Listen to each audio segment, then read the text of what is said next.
আসসালামু আলাইকুম, কী অবস্থা আপনাদের? আজকে নিয়ে আসলাম ঈদ স্পেশাল একটা নাস্তার আইটেম। আমরা 2-3 দিন থেকে জাল দেয়া গরুর মাংস দিয়ে কিভাবে সমোসা তৈরি করতে পারি। শুধুমাত্র পেঁয়াজ মরিচ হালকা একটু তেলে ভেজে নেবেন। এরপরে যে ঝুরি ঝুরি মাংসগুলা 2-3 দিন জাল দেওয়ার পর পুরাতন হয়ে যায়, ওইগুলো ভালোভাবে ভেজে নেবেন। এক ফাঁকে আমি আমার গার্ডেনের গাছগুলো আপনাদের দেখিয়ে দিচ্ছি। দেখেন কত সুন্দর গাছগুলা হয়েছে, একদম ফ্রেশ মনে হচ্ছে। এই গাছগুলার পেছনের পরিশ্রম সেটা হয়তো গাছগুলা দেখেও বোঝা যাবে না, কিন্তু একদম ছোট থেকে ঠান্ডার দেশগুলোতে যারা আছেন তারা জানবেন, একবার বাইরে নিতে হয়, একবার ভেতরে আনতে হয়, অনেক কষ্ট। ভালোভাবে ভেজে তারপরে একদম লাল লাল করে নেবেন মাংসগুলো। এরপরে আমি আটা দিয়ে রুটি করে নিচ্ছি। আটা আপনারা ময়দাও নিতে পারেন, সমস্যা নাই। আমরা নর্মাল রুটি যেভাবে খাই সেভাবেই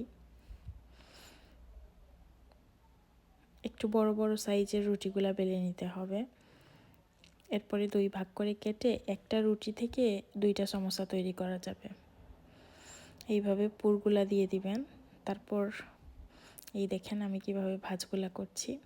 যে কোনোভাবে ভাজতে পারবেন, যেভাবেই দেন সমস্যা নাই, এটা খুব টেস্টি হয়।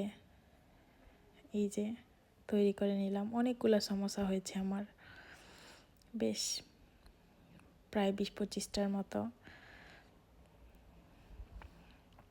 আপনারা ছোটো সাইজের করলে আরও অনেকগুলো বেশি হবে।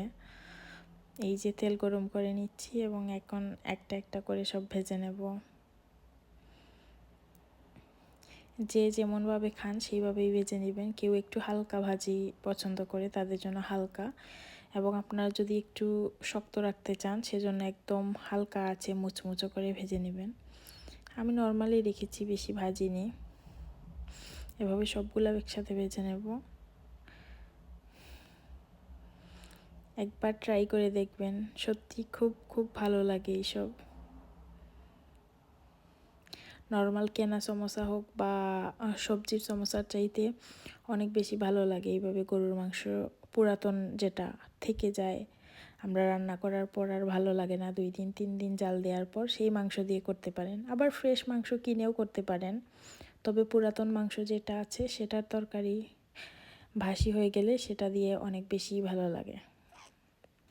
এই তো আমি সবগুলা ভেজে নিয়েছি, এখন সস দিয়ে পরিবেশন করে দেব।